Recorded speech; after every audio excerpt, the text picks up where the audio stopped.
आपका अपने चैनल सिखो सिखाओ लाइव बनाओ में स्वागत है।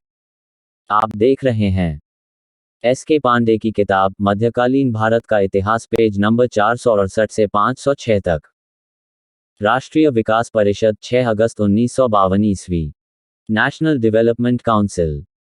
नियोगी समिति ने अनुशंसा की थी कि एक ऐसे सलाहकारी संगठन का गठन किया जाना चाहिए जिसमें सभी प्रदेशों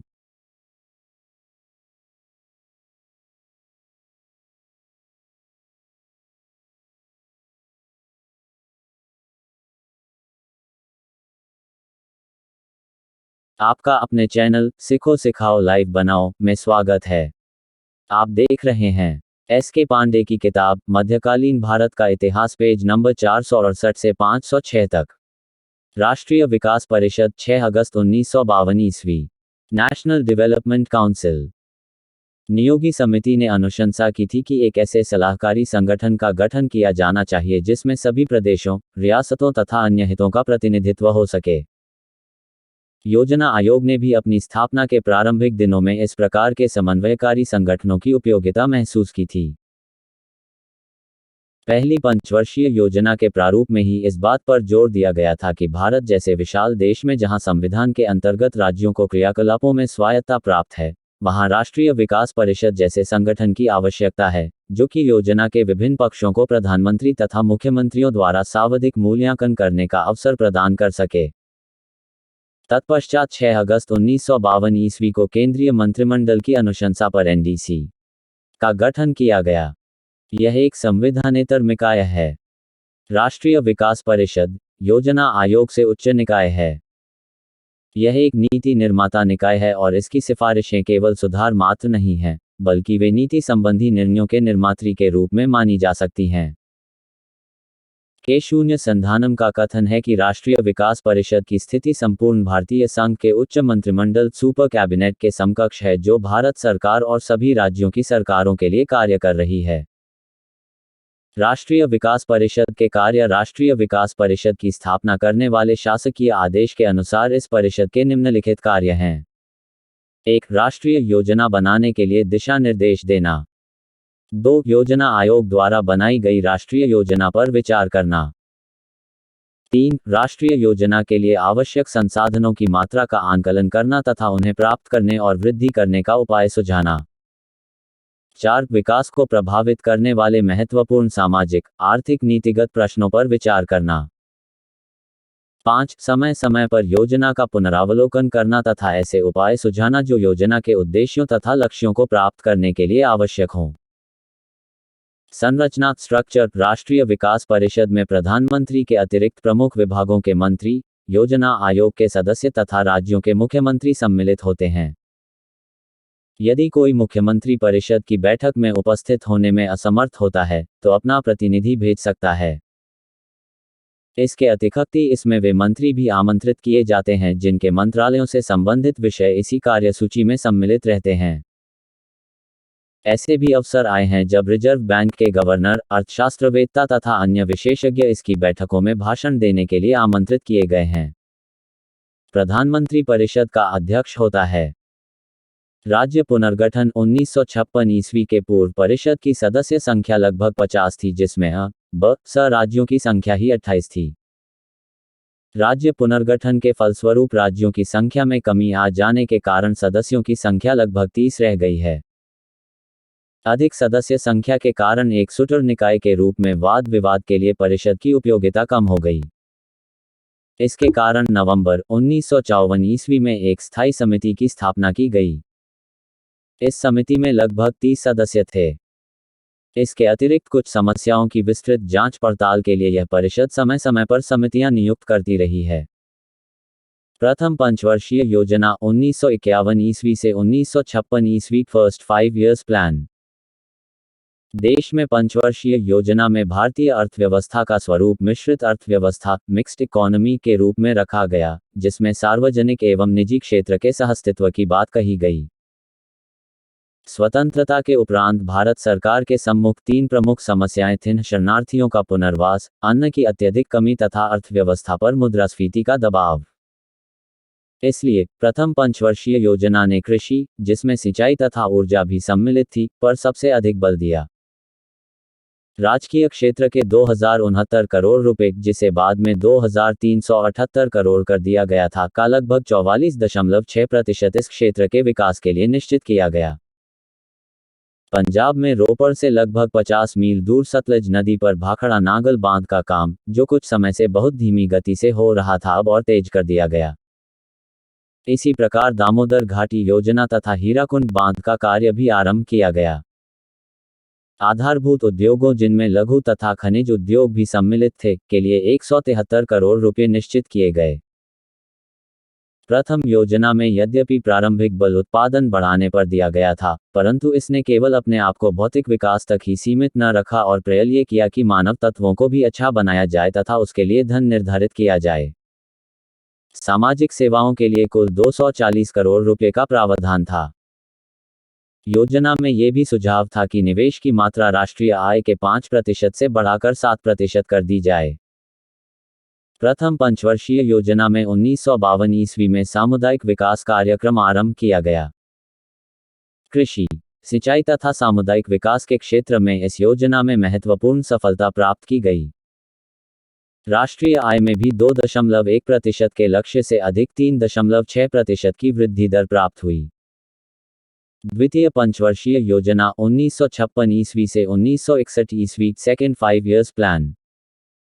पहली पंचवर्षीय योजना की सफलता के कारण द्वितीय पंचवर्षीय योजना का आरंभ आशा एवं उत्साह के वातावरण में हुआ। इस योजना में तीव्र औद्योगिकरण के माध्यम से अर्थव्यवस्था को तीव्र आर्थिक विकास की स्थिति में पहुंचाने का लक्ष्य रखा गया।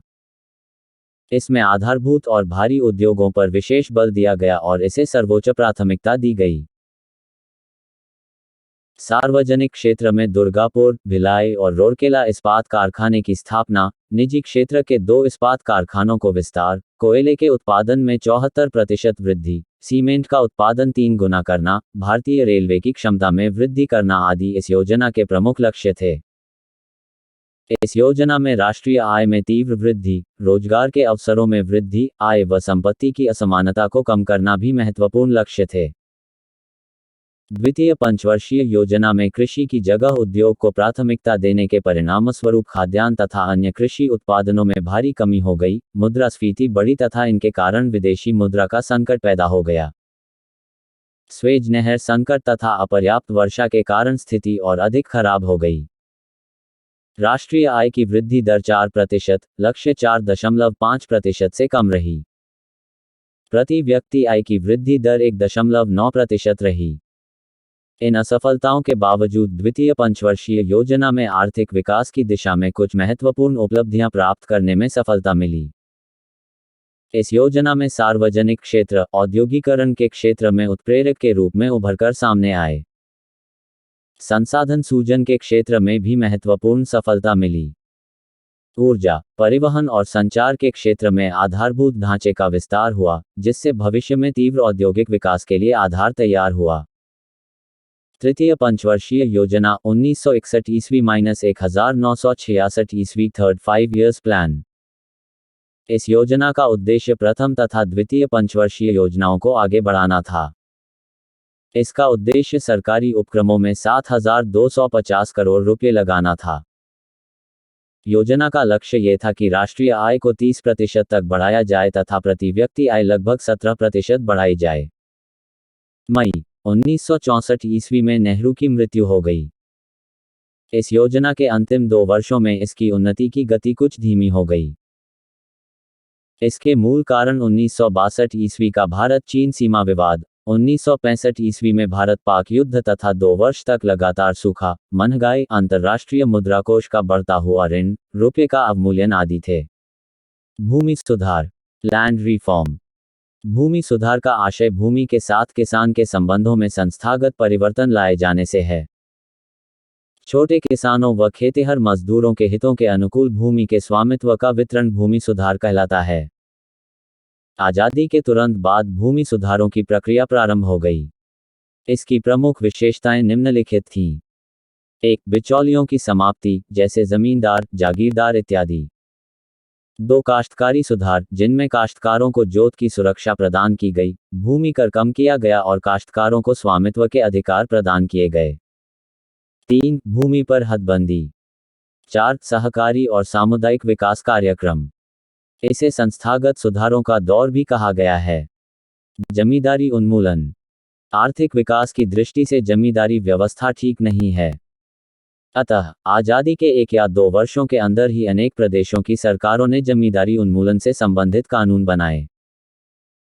1949 ईस्वी तक उत्तर प्रदेश, मध्य प्रदेश, बिहार, मद्रास, असम और बंबई में इसके कानून बन गए।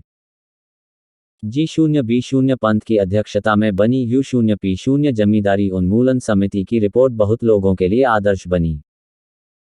जमींदारी उन्मूलन संबंधी अधिनियम 1956 ईस्वी तक अधिकतर राज्यों में पास कर दिए गए। इसके द्वारा करीब 2 करोड़ काश्तकारों को भूस्वामी बना दिया गया। जमींदारों को अदा किया गया मुआवजा वास्तव में बहुत कम था। इसमें एक राज्य से दूसरे राज्य में अंतर था। उदाहरण के लिए कश्मीर में कोई मुआवजा नहीं दिया गया। पंजाब में पटियाला के बेदखल होने वाले काश्तकारों को कुछ भी नहीं मिला। छोटे काश्तकारों को भी बहुत कम राशि दी गई।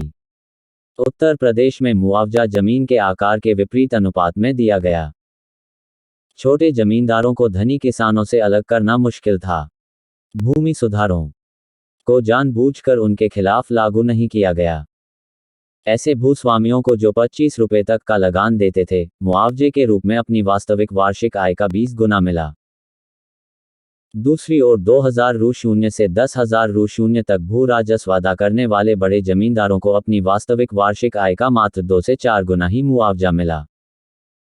देश के विभिन्न हिस्सों में लागू किए गए जमींदारी उन्मूलन में कुछ महत्वपूर्ण खामियां थीं। उदाहरण के लिए उत्तर प्रदेश में जमींदारों को वे जमीनें अपने पास रखने की इजाजत दे दी गई, जिन्हें उन्होंने अपनी व्यक्तिगत खेती घोषित की थी।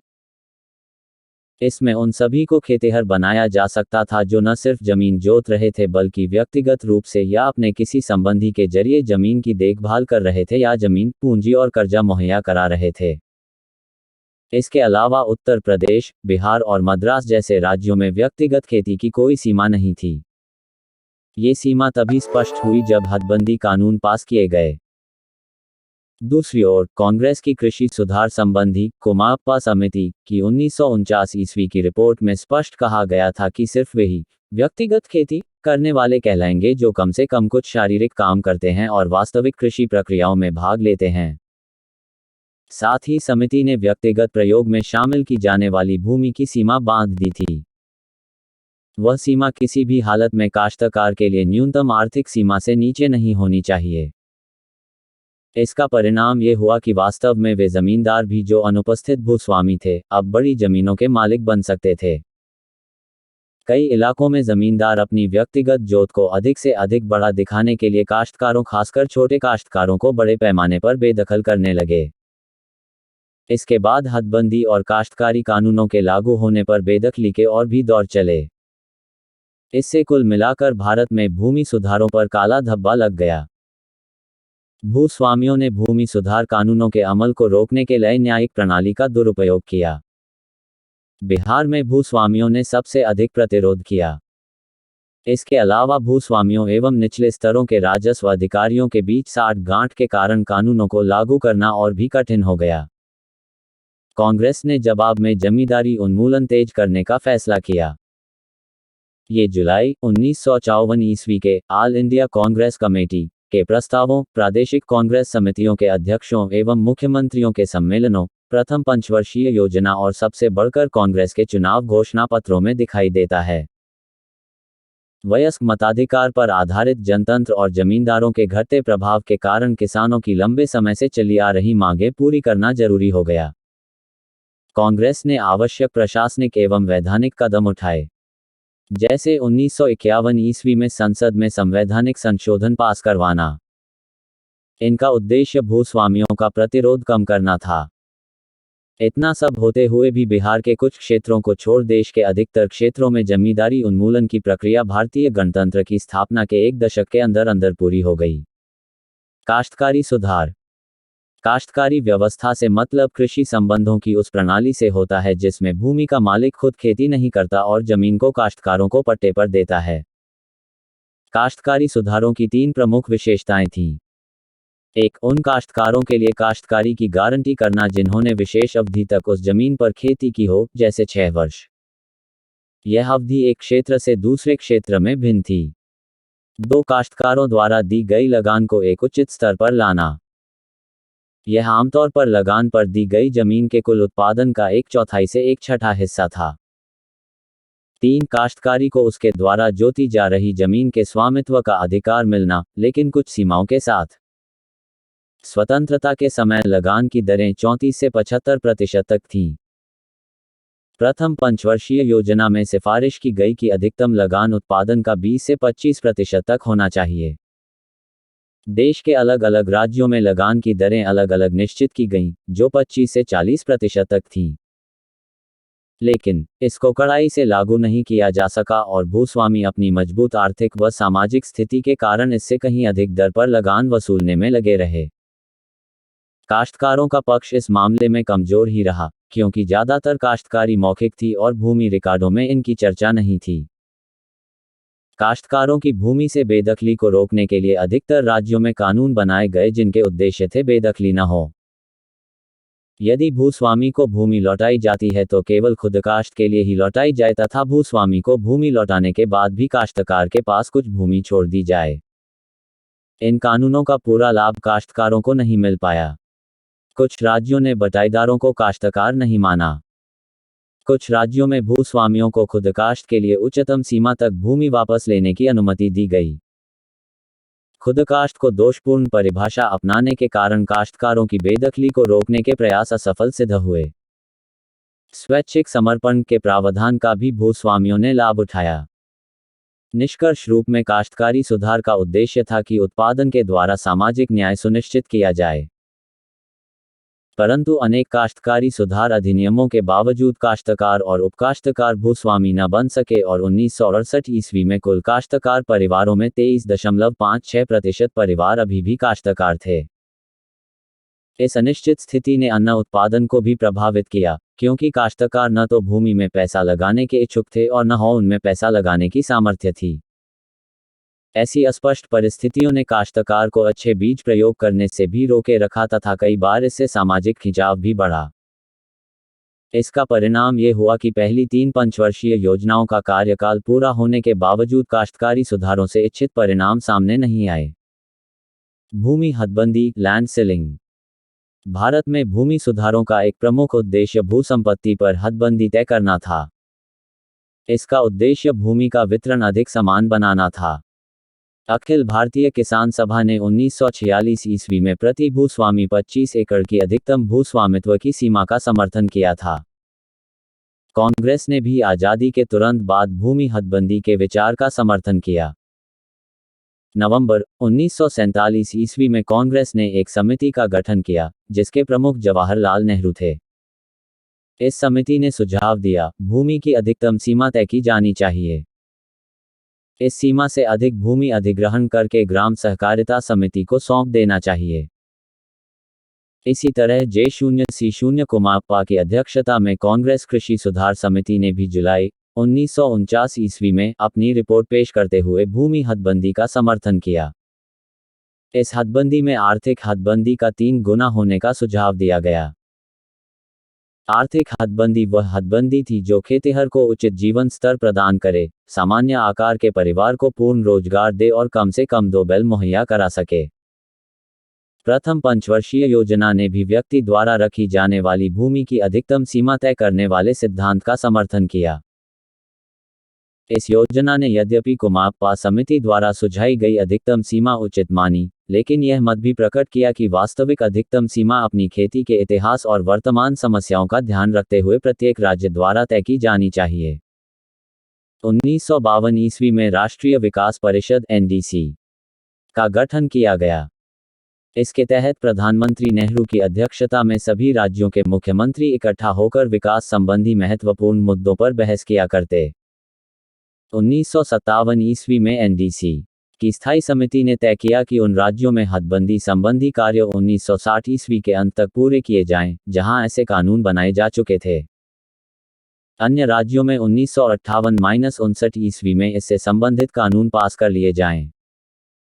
इस बीच देश की विभिन्न संस्थाओं में हदबंदी का विरोध होने लगा। जनवरी 1959 ईस्वी में आयोजित कांग्रेस के नागपुर अधिवेशन में कई प्रमुख कांग्रेसियों ने इसका विरोध किया। इसके बावजूद इस अधिवेशन में हदबंदी का समर्थन किया गया तथा 1959 ईस्वी के अंत तक समस्त राज्यों में इससे संबंधित कानूनों को बनाए जाने की आवश्यकता पर बल दिया गया।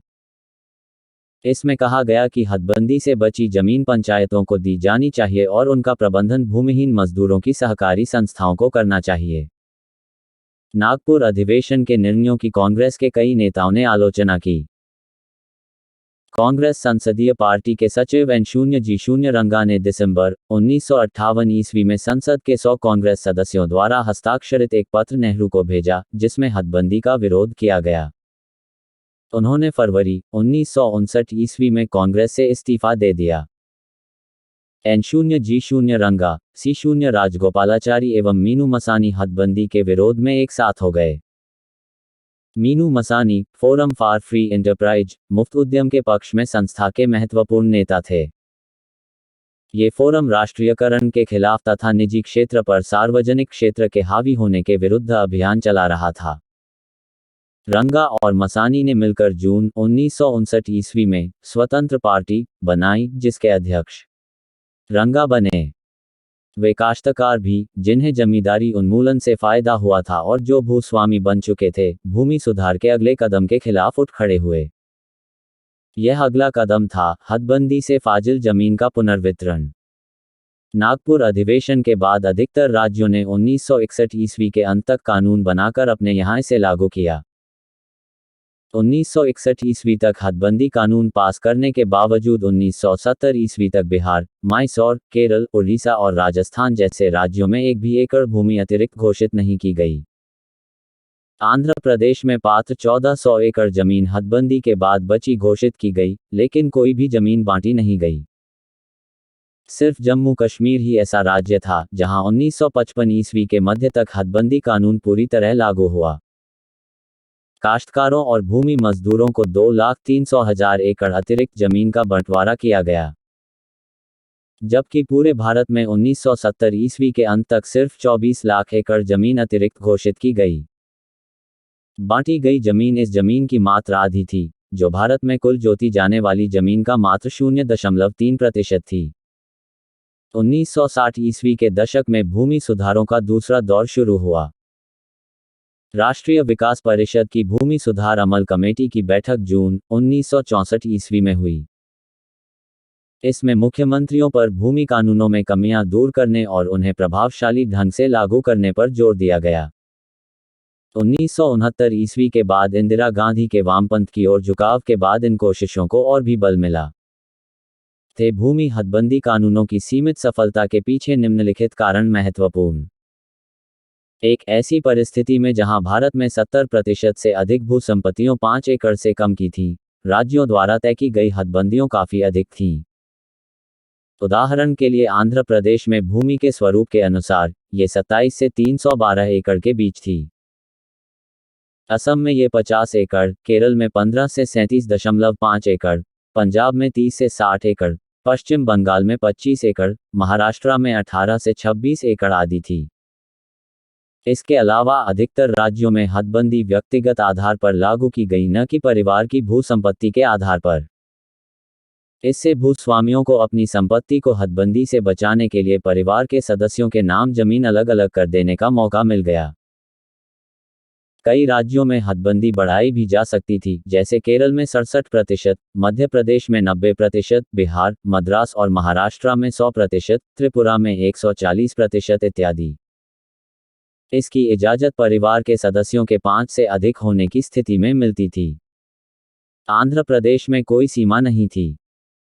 परिवार के प्रति अतिरिक्त सदस्य पर जमीन के स्वरूप के अनुरूप 6-72 एकड़ तक बढ़ाने की इजाजत थी। ऐसी स्थिति में बहुत कम परिवार ऐसे थे जिनकी भूमि इन उदार सीमाओं से अधिक थी।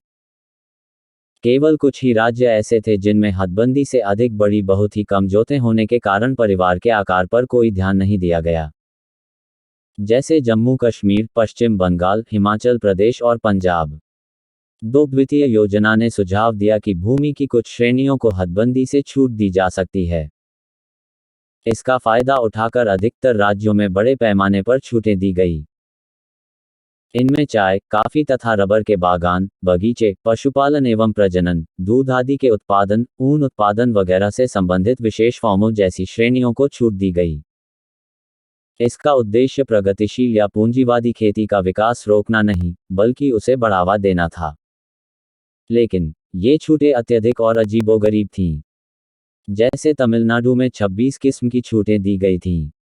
इसी प्रकार सहकारिताओं की भूमि का भी दुरुपयोग किया गया। उदाहरण के लिए मद्रास सरकार ने सहकारी फॉर्मों का प्रस्ताव रखा। फलस्वरूप भूस्वामियों ने फर्जी सहकारी संस्थाएं बनाकर जमीन अपने पास हस्तांतरित कर लीं। 3. हदबंदी कानून बनाने में काफ़ी देर कर देने से इसका उद्देश्य काफ़ी हद तक पूरा नहीं हो पाया। हदबंदी कानूनों की असफलता से देश के बड़े हिस्से में कृषि मूलवादी आंदोलन की एक शक्तिशाली धारा उभरी। भारतीय कम्युनिस्ट पार्टी ले के नेतृत्व में नक्सलपंथी आंदोलन पश्चिमी बंगाल, आंध्र प्रदेश, उड़ीसा तथा बिहार के कई भागों में 1960 ईस्वी के दशक के अंत तक अपने उच्च शिखर पर पहुंच गया। शून्य बंगाल के समान उससे कुछ वर्षों में कम्युनिस्ट और सोशलिस्ट पार्टियों के नेतृत्व में 1970 ईस्वी में देश के कई भागों में जमीन पर कब्जा करो आंदोलन चल पड़ा। अपनी सीमित सफलता के बावजूद इस आंदोलन ने बड़े प्रभावशाली ढंग से लोगों का ध्यान कृषि समस्या की ओर खींचा। भूदान आंदोलन प्रारंभ 18 अप्रैल 1951 ईस्वी। नेतृत्वकर्ता आचार्य विनोबा भावे। भूदान आंदोलन भूमि सुधार करने, कृषि में संस्थागत परिवर्तन लाने जैसे भूमि का पुनर्वितरण सिर्फ सरकारी कानूनों बनूनों के जरिए नहीं, बल्कि एक आंदोलन के जरिए करने की एक कोशिश थी। प्रसिद्ध गांधीवादी, रचनात्मक कार्यकर्ता आचार्य विनोबा भावे 1950 ईस्वी के दशक के आरंभ में इस आंदोलन के लिए गांधीवादी तकनीकों एवं रचनात्मक कार्यों तथा ट्रस्टीशिप जैसे विचारों को प्रयोग में लाए। विनोबा भावे ने सर्वोदय समाज की स्थापना की, जो रचनात्मक कार्यकर्ताओं का अखिल भारतीय संघ था। इसका उद्देश्य देश में अहिंसात्मक तरीके से सामाजिक परिवर्तन लाना था। विनोबा भावे और उनके अनुयायी इसके लिए पद यात्राएं करते थे, गांव-गांव पैदल जाकर बड़े भूस्वामियों से अपनी जमीन का कम से कम छठा हिस्सा भूदान के रूप में भूमिहीनों और गरीब किसान के बीच बांटने के लिए देने का अनुरोध करते। इसका उद्देश्य था इस प्रकार 5 करोड़ एकड़ जमीन हासिल करना। ये भारत में 30 करोड़ एकड़ जोतने लायक जमीन का छठा हिस्सा बनता था। विचार ये था कि औसतन 5 सदस्यों का परिवार अपनी जमीन का छठा भाग छोड़ दे और भूमिहीन गरीब को अपने परिवार का सदस्य बना लें। भूदान आंदोलन यद्यपि सरकार से स्वतंत्र था, लेकिन इसे कांग्रेस का समर्थन प्राप्त था। AICC ने कांग्रेसजनों से इसमें सक्रियता से भाग लेने का अनुरोध किया। भूतपूर्व प्रमुख कांग्रेसी नेता और उस वक्त के प्रजा सोशलिस्ट पार्टी के प्रमुख नेता जयप्रकाश नारायण सक्रिय राजनीति छोड़ 1953 ईस्वी में भूदान आंदोलन में शामिल हो गए। विनोबा को पहला भूदान 18 अप्रैल 1951 ईस्वी को आंध्र प्रदेश के तेलंगाना क्षेत्र में पोचमपल्ली ग्राम में मिला। 3 महीनों से भी कम समय में उन्होंने इस क्षेत्र में करीब 200 गांवों का दौरा किया और दान के रूप में 12,200 एकड़ भूमि पाई। इसके बाद यह आंदोलन बिहार और उत्तर प्रदेश में फैल गया। शुरू के वर्षों में इस आंदोलन को काफ़ी सफलता मिली। मार्च 1956 ईस्वी तक उन्हें दान के रूप में 40 लाख एकड़ से अधिक जमीन प्राप्त हुई। इसके बाद आंदोलन का जोर खत्म होने लगा। इस दान में प्राप्त हुई भूमि का एक हिस्सा खेती लायक नहीं था, ये मुकदमों में फंसा हुआ था। इसी कारण करीब 45 लाख एकड़ भूदान भूमि में से केवल 6,54,000 एकड़ ही 1957 ईस्वी के अंत तक 2 लाख परिवारों के बीच बांटी जा सकी। 1961 ईस्वी के आरंभ तक 8,72,000 एकड़ जमीन बांटी गई। 1955 ईस्वी के अंत तक भूदान आंदोलन ने एक नया रूप धारण किया, वह था ग्रामदान का। इसका प्रेरणा स्रोत भी गांधीवादी विचार था, अर्थात सारी भूमि गोपाल की। गोपाल से तात्पर्य भगवान से था। मामदान वाले गांवों की भूमि को सामूहिक स्वामित्व की या सबों के लिए बराबर वाली भूमि माना गया। वह किसी एक व्यक्ति की नहीं मानी गई। ग्रामदान आंदोलन की शुरुआत उड़ीसा में हुई और वहां यह बड़ा सफल रहा। 1960 ईस्वी का अंत आते आते देश में ग्रामदान गांवों की कुल संख्या 4500 से अधिक हो चुकी थी। इनमें से 1946 गांव उड़ीसा में, 603 महाराष्ट्र में, 543 केरल में, 483 आंध्र प्रदेश में और 250 मद्रास में। कहा जाता है कि यह आंदोलन उन्हीं गांवों में सफल रहा जहां वर्ग विभेद अभी उभरे नहीं थे और जहां जमीन या दूसरी संपत्ति का अंतर लगभग नहीं के बराबर था, जैसे कुछ आदिवासी समुदायों में। यद्यपि विनोबा भावे द्वारा शुरू किया गया भूदान एवं ग्रामदान आंदोलन बहुत सफल नहीं रहा, लेकिन इसने एक ऐसी नैतिक परिस्थिति तथा वातावरण तैयार किया जो भूस्वामियों पर दबाव डालते हुए भूमिहीनों के पक्ष में वातावरण निर्मित करे। प्रसिद्ध साम्यवादी नेता एवं गांधीवादी आलोचक एम.एस. नंबूदरीपाद ने इस तथ्य को अपने एक लेख सर्वोदय और कम्युनिज्म में स्वीकार किया है। सहकारिताएं मोटे तौर पर संगठित ढंग से अपनी सहायता अपने आप करने को सहकारिता कहा जाता है। ये संगठन ऐसे लोगों का होता है जिनके पास व्यक्तिगत तौर पर आवश्यक मात्रा में संसाधन नहीं होते अथवा जो अर्थव्यवस्था में क्रियाशील शक्तियों जैसे कि प्रतियोगिता का प्रभावपूर्ण ढंग से सामना नहीं कर सकते। संगठित होने से इनकी शक्ति बहुत बढ़ जाती है, जो असंगठित होने की दशा में इनकी अलग अलग शक्ति और संसाधनों के जोड़ से कहीं अधिक होते हैं। इस प्रकार जो कार्य आर्थिक कमजोरी के कारण अलग अलग शक्तियों द्वारा नहीं किए जा सकते, वे अब उनके संगठन द्वारा कुशलतापूर्वक किए जा सकते हैं। प्रारंभिक राष्ट्रीय आंदोलन के नेता महात्मा गांधी, जवाहरलाल नेहरू आदि इस बात पर सहमत थे कि सहकारिता से भारत की खेती में बड़ी उन्नति होगी और इससे गरीबों को विशेष फायदा होगा। इसलिए सहकारिता भूमि सुधार के जरिए संस्थागत परिवर्तन लाने का एक महत्वपूर्ण तत्व था। आजादी के समय कांग्रेस ने सहकारिता संबंधी कुछ अस्थायी सुझाव पेश किए। इनमें एक था छोटे किसानों के बीच सहकारी फॉर्मों संबंधी परीक्षण की पायलट स्कीमें। ये फार्म ऐसी सरकारी जमीनों पर खड़ी की जाती जो खेती लायक तो हो लेकिन जिन पर खेती न की जा रही हो। जुलाई 1949 ईस्वी में कांग्रेस कृषि सुधार समिति, जिसके अध्यक्ष कुमाप्पा थे, ने कुछ सुझाव पेश किए। समिति ने सुझाव दिया कि राज्य को कृषि के विभिन्न स्तरों के अनुरूप विभिन्न सहकारों को लागू करवाने के अधिकार सौंपे जाने चाहिए। इस प्रकार जहां पारिवारिक किसान को बाजार में बेचने, कर्जे तथा अन्य मामलों में बहुमुखी सहकारी संस्था का इस्तेमाल करना पड़ेगा, वहीं अनुत्पादक किसान को अपना खेत दूसरों के साथ मिलकर जोतना होगा। प्रथम पंचवर्षीय योजना में छोटे और मध्यम जोतों को कृषि सहकारी संस्थाओं के रूप में साथ आने के लिए प्रोत्साहित करने और इसमें उनकी सहायता करने की बात की गई। इसमें यह सुझाव दिया गया कि यदि किसी गांव के मालिकों एवं पट्टेदार किसानों का बहुमत, जिनके पास कुल जमीन का कम से कम आधा हो, यदि ग्राम भूमि प्रबंधन सहकारिता में शामिल होना चाहे तो उनका निर्णय समूचे गांव पर लागू हो। इस योजना में यह विचार किया गया कि अक्टूबर 1952 ईस्वी में आरंभ किए गए सामुदायिक विकास कार्यक्रमों के प्रशिक्षित कार्यकर्ताओं की सहायता से सहकारिता को बढ़ावा मिलेगा, परंतु अपेक्षित परिणाम नहीं प्राप्त हो सका। द्वितीय पंचवर्षीय योजना में सहकारी खेती को बढ़ावा दिया गया, लेकिन इस बीच चीन में सहकारी खेती के लिए कृषि उत्पाद में आश्चर्यजनक वृद्धि की अतिशयोक्तिपूर्ण रिपोर्ट आने लगी। परंतु माओ की 1976 ईस्वी में मृत्यु के बाद यह मिथक टूट गया। एक हिसाब के अनुसार 1954 ईस्वी और 1974 ईस्वी के बीच चीन की कृषि विकास दर मात्र 2% थी, जो भारत के 2.5% से भी कम निकली। 1956 ईस्वी के मध्य में 2 भारतीय प्रतिनिधिमंडल चीन भेजे गए। इनमें से एक योजना आयोग का और दूसरा खाद्य एवं कृषि मंत्रालय का था। इनमें भारत के सरकारी आंदोलन के नेता, संसद सदस्य, तकनीकी विशेषज्ञ और योजनाकार शामिल थे। इन यात्राओं के मूल में ये भावना कार्य कर रही थी कि द्वितीय योजना द्वारा तय किए गए कृषि विकास के उद्देश्य अपर्याप्त थे, इसलिए इन उद्देश्यों को बढ़ाया जाना चाहिए। दोनों ही प्रतिनिधिमंडलों ने अपनी रिपोर्टों में भारत में सहकारी खेती के तेज प्रसार का साहसिक कार्यक्रम अपनाने का सुझाव दिया। कांग्रेस के जनवरी 1959 ईस्वी के नागपुर अधिवेशन के प्रसिद्ध प्रस्ताव में कहा गया कि गांव का संगठन पंचायतों एवं ग्राम सहकारों दोनों पर आधारित होना चाहिए। इन दोनों को ही अपने कार्य संपादित करने के पर्याप्त अधिकार और स्रोत मिलने चाहिए। नागपुर अधिवेशन में न केवल संयुक्त सहकारी खेती की कल्पना की गई, बल्कि उसने इसे 3 वर्षों के अंदर अंदर हासिल करने की योजना बनाई। परंतु कांग्रेस के कई वरिष्ठ नेताओं जैसे C0 राजगोपालाचारी, N0 G0 रंगा तथा चौधरी चरण सिंह ने इन कदमों का पार्टी के अंदर एवं बाहर खुलकर विरोध किया। उन्होंने कहा कि देश पर एकाधिकारवादी कम्युनिस्ट कार्यक्रम थोपा जा रहा है।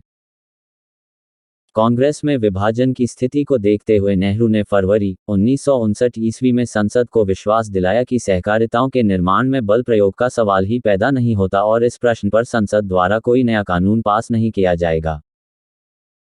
मार्च 1959 ईस्वी में तिब्बत में चीनी दमन और उसके कुछ ही महीनों बाद भारतीय सीमा के अंदर चीनी अतिक्रमण के कारण सहकारिता का चीनी मॉडल अलोकप्रिय होने लगा।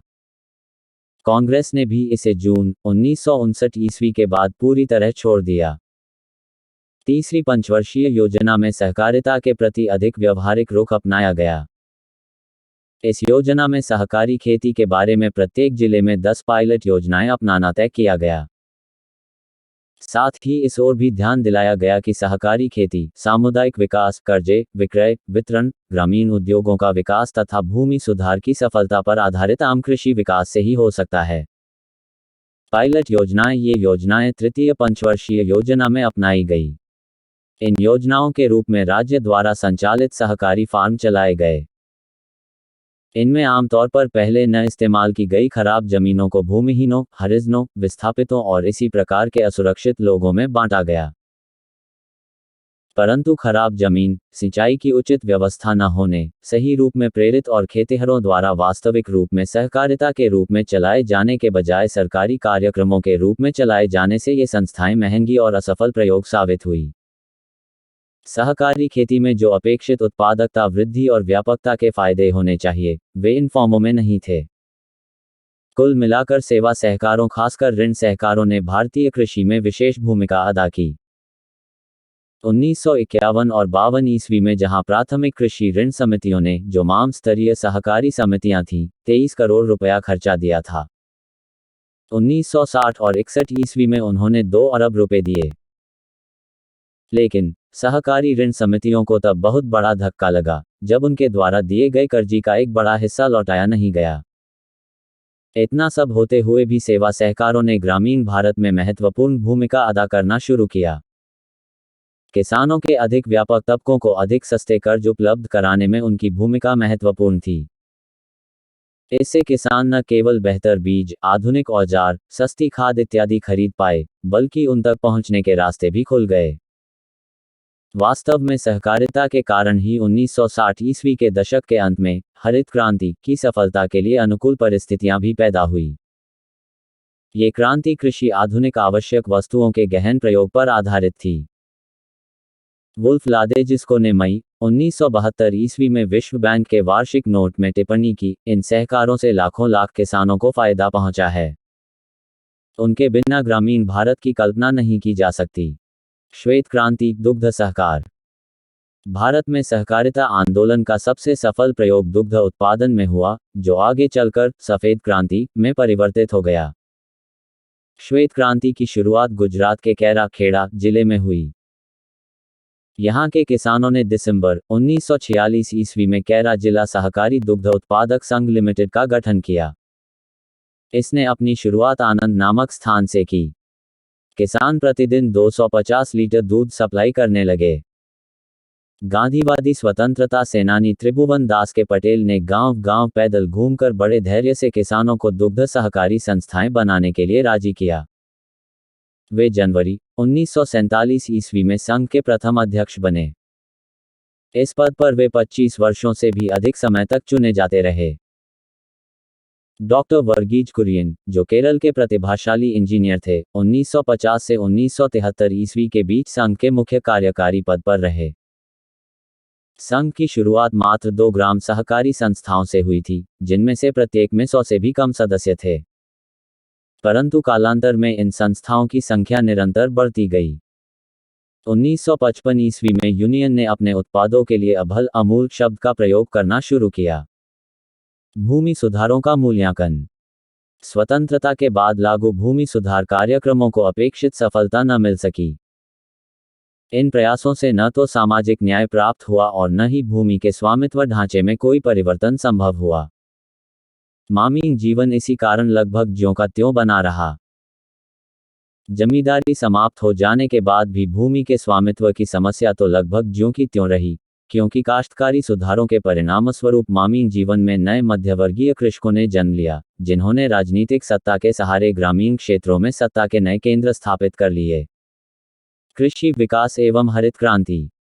नेहरू यद्यपि औद्योगिकरण के पक्षधर थे, परंतु वे कृषि विकास की प्रमुखता के प्रति भी सचेत थे। प्रथम पंचवर्षीय योजना में ही खेती और सिंचाई पर कुल योजना का 31% लगाया गया। बाद की सारी योजनाओं में खेती पर 20 से 24% खर्च किया गया। प्रथम 2 योजनाओं में संस्थागत सुधारों, खासकर सहकारी खेती से उत्पादन बढ़ने की बहुत ज्यादा अपेक्षाएं की गई थी, जो कि गलत साबित हुई। नेहरू शुरू से ही संस्थागत सुधारों के साथ साथ आधुनिक कृषि का वैज्ञानिक तकनीकी आधार तैयार करने पर भी जोर दिया करते थे। विशाल सिंचाई और ऊर्जा परियोजनाएं, जैसे भाखड़ा नांगल, कई कृषि विश्वविद्यालय, शोध प्रयोगशालाएं, कृत्रिम खाद के कारखाने इत्यादि इस्पात संयंत्रों के साथ साथ नेहरूवादी सपनों के तहत आधुनिक भारत के मंदिरों के रूप में विकसित हुई। नेहरू के ही जीवन काल में तीसरी योजना में नई कृषि रणनीति लागू की गई। इसके तहत प्रत्येक राज्य में एक जिले के हिसाब से 15 ऐसे जिले चुने गए, जो एक नए कृषि कार्यक्रम के लिए प्राकृतिक दृष्टि से अनुकूल थे। ये कार्यक्रम था गहन कृषि जिला कार्यक्रम IADP। ये कार्यक्रम 1960 ईस्वी में देश के कुछ राज्यों के गिने चुने जिलों में लागू किया गया था। इसके अंतर्गत प्रत्येक जिले में खाद, कीटाणुनाशक दवाइयों, अच्छे बीजों तथा तकनीकी सहायता पर अधिक बल दिया गया। प्रत्येक राज्य में तय किया गया कि संबद्ध जिले में इन सुविधाओं के साथ साथ सिंचाई की उचित व्यवस्था की जाए। इस कार्यक्रम का सबसे अधिक लाभ अमीर किसानों ने उठाया, क्योंकि अधिक उत्पादन का विश्वास देकर उन्होंने सस्ते दामों पर इन सुविधाओं को प्राप्त किया। 1960 ईस्वी के दशक का मध्य आते आते कई महत्वपूर्ण वैज्ञानिक खोजें हुई। इनके मेल से एक ऐसी परिस्थिति पैदा हुई, जिसने हरित क्रांति को संभव बना दिया। हरित क्रांति की शुरुआत 1962 से 1965 ईस्वी के बीच मानी जाती है।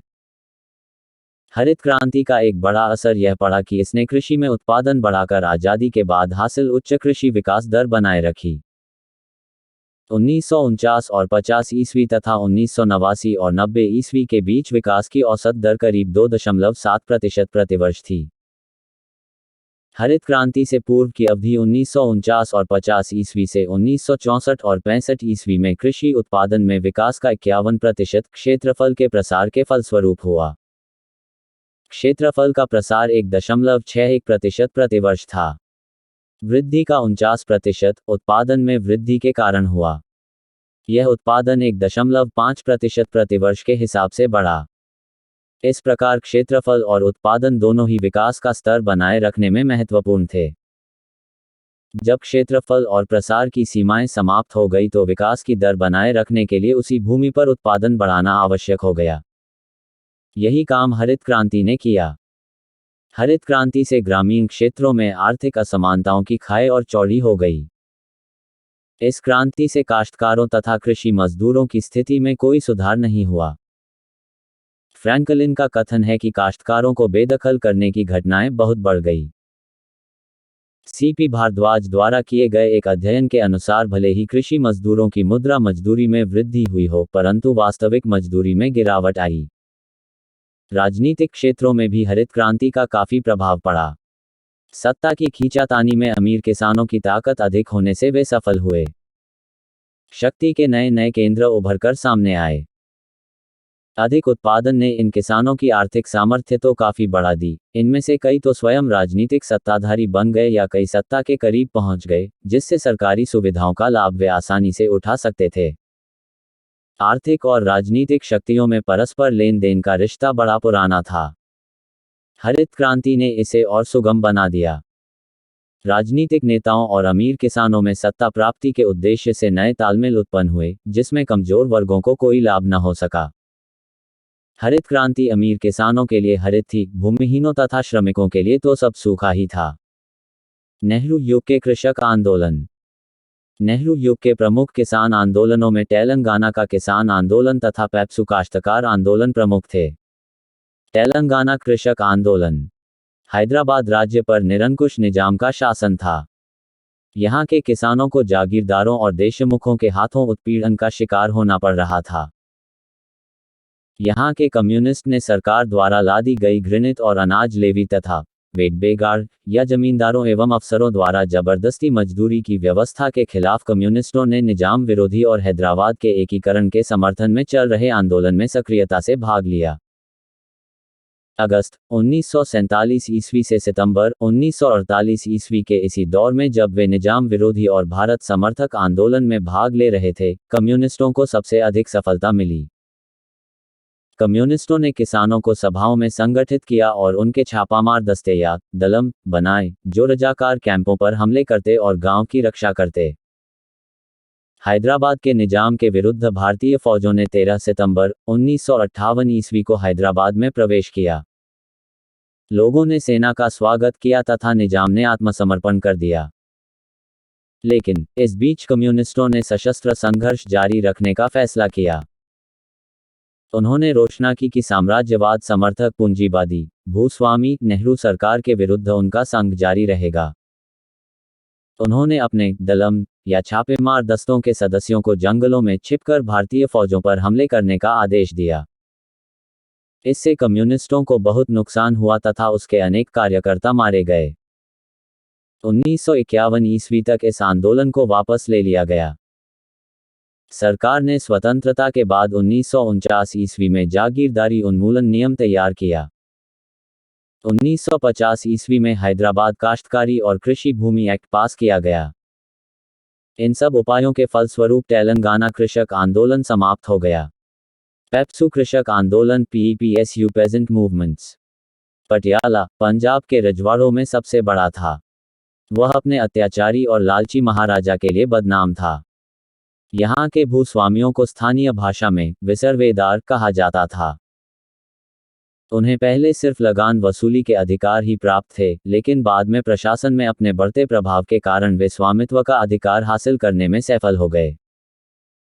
परिणामस्वरूप पटियाला में करीब 800 गांवों के सारे खेतिहर मालिक अस्थायी तथा स्थायी काश्तकार बना दिए गए। नए काश्तकारों का मानना था कि भूमि स्वामियों को जमीन पर कोई वैध अधिकार नहीं था। 1939 ईस्वी में एक शक्तिशाली आंदोलन शुरू हुआ और 1945 ईस्वी में इसने मुजारा कृषक और बिस्वेदारों के बीच खुले टकराव का रूप ले लिया। प्रजामंडल ने वृषभान के प्रभाव में महाराजा विरोधी जनतांत्रिक आंदोलन का नेतृत्व किया।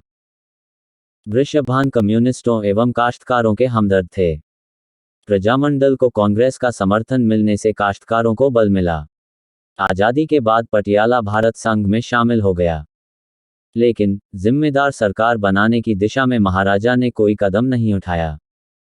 महाराजा सभी राजनीतिक दलों से अलग थलग पड़ गए। उन्होंने मुजारों का भारी दमन करना शुरू किया। फलस्वरूप प्रजामंडल ने काश्तकारों की ओर से दिल्ली में राज्यों संबंधी मंत्रालय को शिकायत की। जुलाई 1948 ईस्वी में एक नए राज्य का निर्माण किया गया जिसका नाम था पेप्सू PEPSU अर्थात Patiala and east Punjab states union. इससे दमन में कमी आई। इस नए राज्य में पंजाब के तत्कालीन रजवाड़े शामिल थे। नया राज अपने अधिकारों का पूरा इस्तेमाल नहीं कर रहा था। इससे परिस्थिति एक गृह युद्ध जैसी बनती जा रही थी। विरोधी वर्गों तथा राजनीतिक दलों को अपना मसला खुद निपटाने के लिए छोड़ दिया गया था। कुछ भूस्वामी सशस्त्र दस्तों का प्रयोग करने लगे।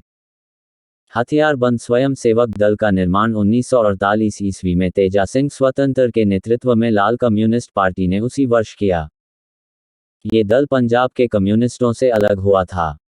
ये अधिकतर कीर्ति ग्रुप के थे जो गदर आंदोलन की पैदाइश थे।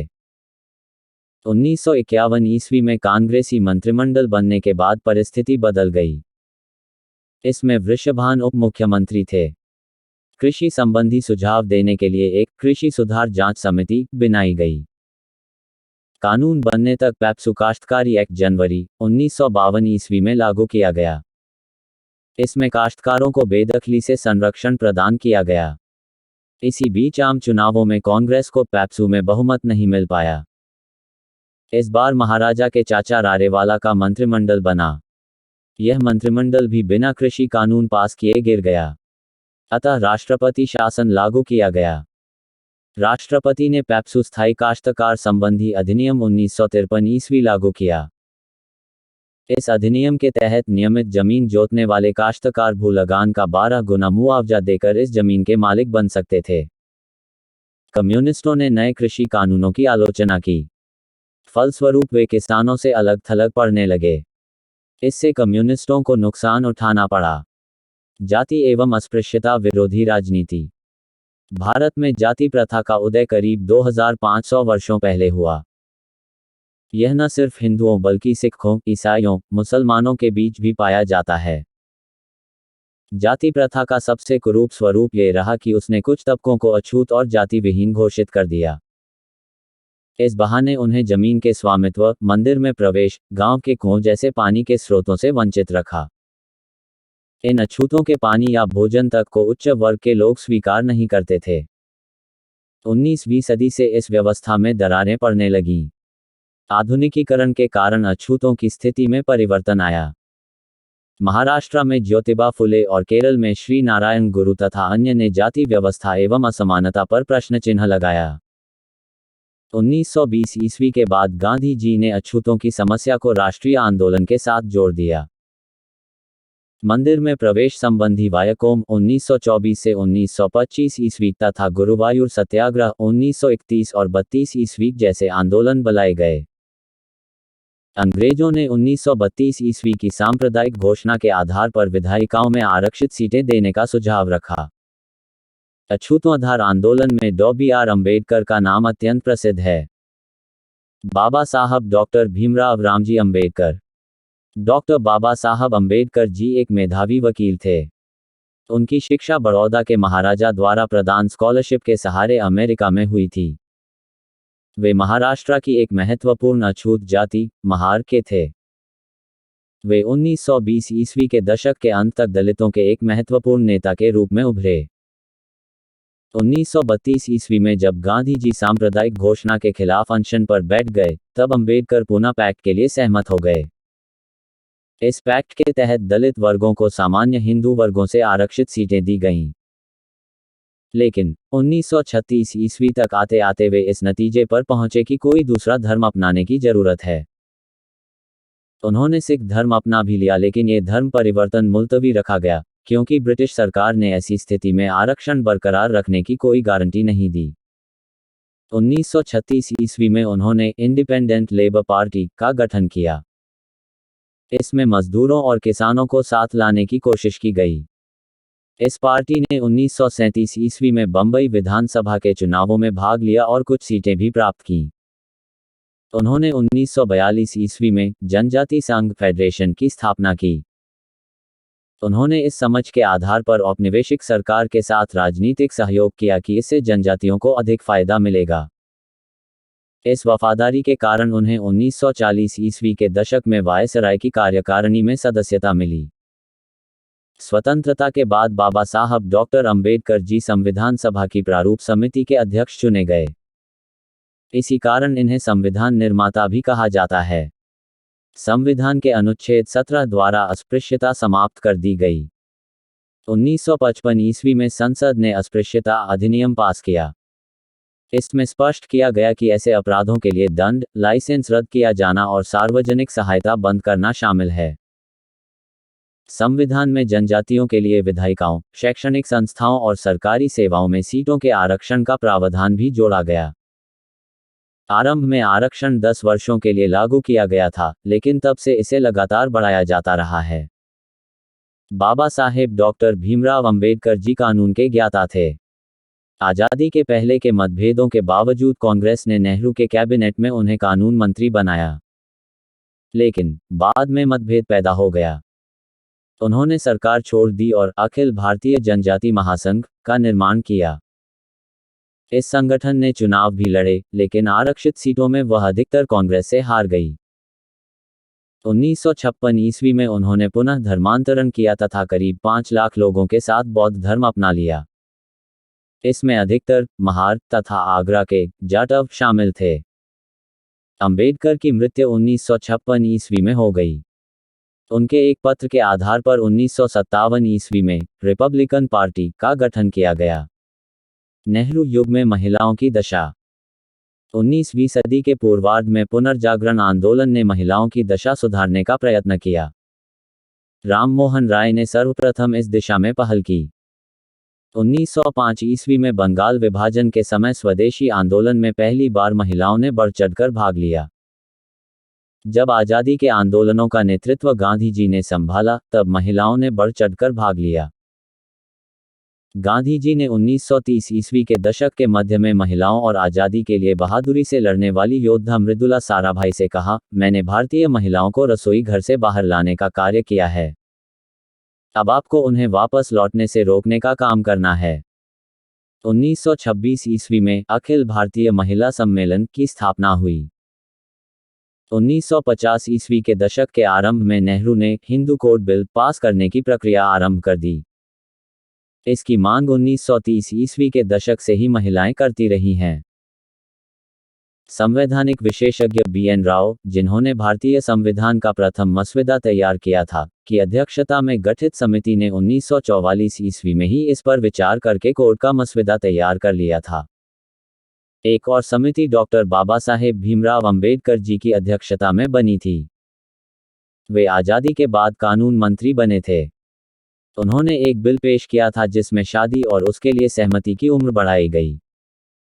महिलाओं को तलाक, खर्चे की रकम और उत्तराधिकार के अधिकार दिए गए। दहेज को स्त्रीधन या महिलाओं की संपत्ति माना गया। लेकिन राष्ट्रपति डॉक्टर राजेंद्र प्रसाद समेत कई वरिष्ठ कांग्रेसी नेताओं की हिचकिचाहट एवं समाज के पुरातनपंथियों के विरोध के कारण बिल को स्थगित कर दिया गया। आगे चलकर बिल के विभिन्न हिस्सों को अलग अलग एक्टों के रूप में पास किया गया। वैसे हिंदू विवाह एक्ट, हिंदू उत्तराधिकार एक्ट, हिंदू नाबालिग एवं अभिभावक एक्ट और गोद लेने तथा खर्चा देने संबंधी एक्ट। 1954 ईस्वी में कम्युनिस्ट महिलाओं ने अखिल भारतीय महिला सम्मेलन से बाहर निकलकर अपना अलग संगठन भारतीय राष्ट्रीय महिला फेडरेशन बनाया। यह एक पार्टी संगठन बन गया, न कि महिलाओं का व्यापक संयुक्त आधार। महिलाओं ने 1946 और 47 ईस्वी में बंगाल के तेभागा आंदोलन में भी भाग लिया। उन्होंने इसी समय नारी वाहिनी संगठित की। कल्याणकारी राज्य का आरंभ। स्वतंत्रता के बाद भारतीय राष्ट्र की एकीकरण और स्थिरता ही प्रमुख समस्या न थी, अपितु इसे कल्याणकारी राज्य का स्वरूप देना भी महत्वपूर्ण कार्य था। संविधान के नीति निदेशक सिद्धांतों के तहत अनुच्छेद 36 में कहा गया कि राज्य जनता के कल्याण को बढ़ावा देने के लिए एक ऐसी सामाजिक व्यवस्था को यथासंभव प्रभावशाली उपायों से हासिल और सुरक्षित रखने की कोशिश करेगा जिसमें आर्थिक और राजनीतिक न्याय राष्ट्रीय जीवन को प्रत्येक संस्था के माध्यम से उपलब्ध होगा। 1955 ईस्वी के अवार्डी अधिवेशन में कांग्रेस ने समाजवादी प्रारूप को भी अपना लिया। बाद में इस आदर्श को दूसरी व तीसरी पंचवर्षीय योजनाओं का अंग बना लिया गया।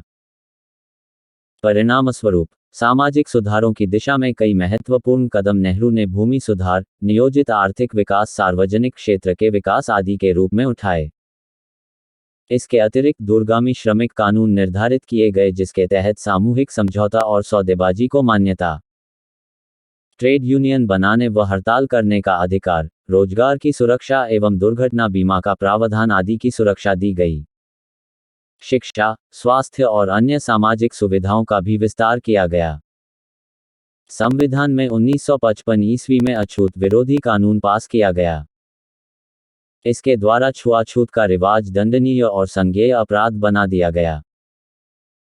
सरकार ने संविधान के द्वारा शिक्षण संस्थानों और सरकारी नौकरियों में अनुसूचित जातियों, जनजातियों तथा समाज के अन्य तबकों के हित में आरक्षण के प्रावधान को पूरी तरह लागू करने का प्रयास किया।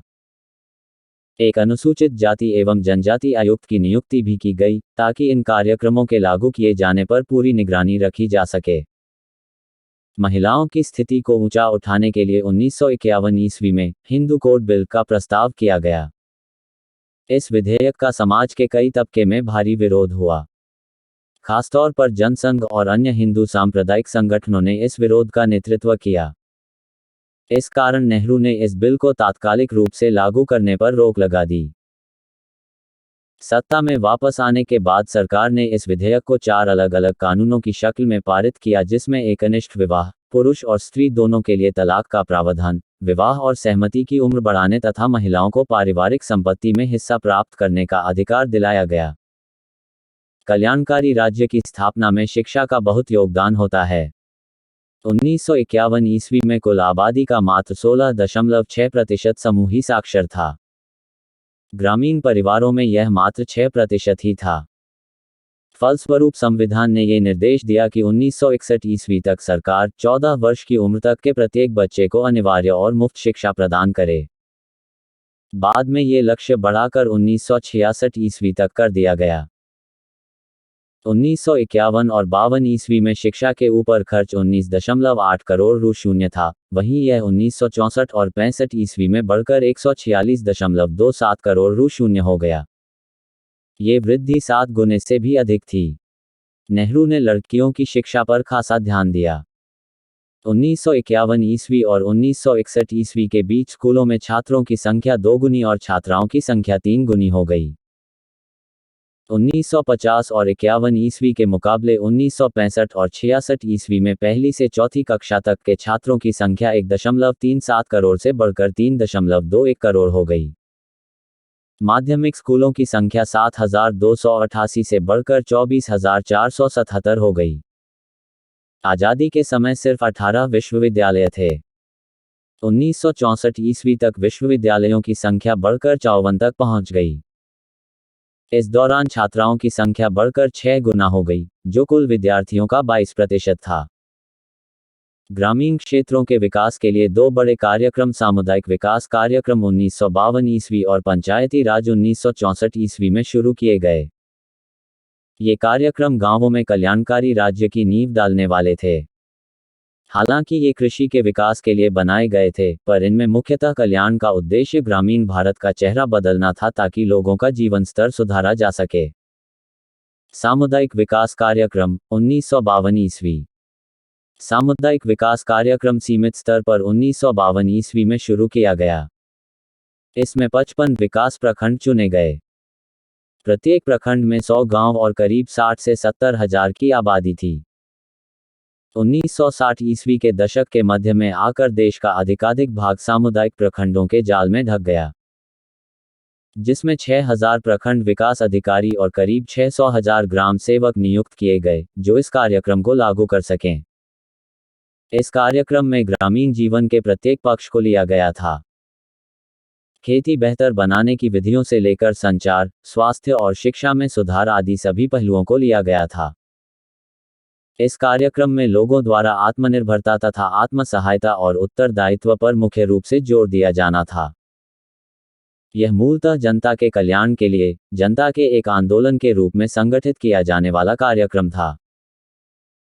इस कार्यक्रम के शुभारंभ के अवसर पर नेहरू ने 1952 ईस्वी में कहा था कि इसका मूल लक्ष्य जनता के बीच नीचे से शक्ति संचार करने का था, परंतु इसका मूल उद्देश्य समुदाय और व्यक्ति को अपने गांव और व्यापक अर्थों में भारत का निर्माता बना देना था।